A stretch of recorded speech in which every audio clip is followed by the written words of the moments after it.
Let's play a quick game for a moment. You've never played this game before, but you'll get the hang of it really quickly. It's called Which is Tastier? I'm going to put up two things on the screen, and I'm going to ask you which of those things is tastier. And I want you to be honest. Not which of the two you think is tastier, not which of the two you wish is tastier, but which of the two is actually tastier. Okay? Our first contestant is a wonderful, delicious head of broccoli. Now, you probably know that broccoli has lots of vitamins and nutrients. It has lots of fiber, and in fact, it actually has a lot of vitamin C. So our first contestant, again, is wonderful, delicious broccoli. And our second contestant is, well, a cheeseburger. Now, this example of a cheeseburger isn't my version of a cheeseburger. If I was going to eat a cheeseburger, it'd have bacon on top, it'd probably have grilled onions, it'd have blue cheese. Feel free to put whatever toppings you want on the cheeseburger. And to keep things even, feel free to put whatever toppings you like on the broccoli as well. Now I'll ask you again, which is tastier?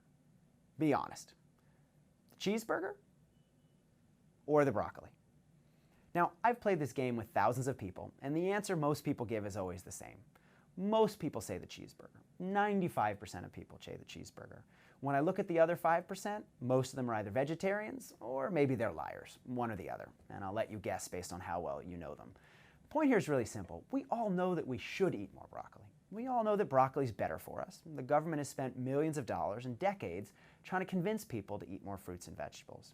And yet, when it's late at night, when we're on the road, when we're tired, the cheeseburger beckons, pizza beckons, fast food in general beckons. And it's not random or luck how that works, right? The cheeseburger just fits better with the way we're designed. McDonald's, for example, has spent millions of dollars engineering French fries so they have the right amount of crisp and salt and sugar. So when you bite into them, your tongue lights up. Certain food is just tastier than others. Now, I'd love to spend the next bit we have together talking about food. I love eating food, but I'm not really an expert on it. But I'd like to use that idea of certain things being tastier and port them to a slightly different domain. What makes certain messages or ideas more tasty than others? Why does some get spread, get shared, while others don't? And so in this next section, we'll answer three key questions. First, how we can make our messages tastier. Second, how we can craft contagious content or build word of mouth and buzz. And third, how we can use word of mouth to get our own products, ideas, and services to catch on. But one more question from me before we start. Here are three products or brands that you're probably quite familiar with. First, we have Walt Disney World, the self-described place where dreams come true. Wonderful place to take the kids. Second is Honey Nut Cheerios. In case you're not familiar with it, it's a breakfast cereal in the United States, quite popular breakfast cereal. And third is Scrubbing Bubbles. Scrubbing Bubbles is basically a bathroom cleaner that you might spray on the walls while you clean the shower or something along those lines. If you had to guess, which of these three products do you think gets the most word of mouth? Is it Disney, is it Cheerios, or is it Scrubbing Bubbles? Now, if you're like most people, this was probably a little bit more difficult than the cheeseburger and the broccoli. That one you had an answer right away, of course, the cheeseburger.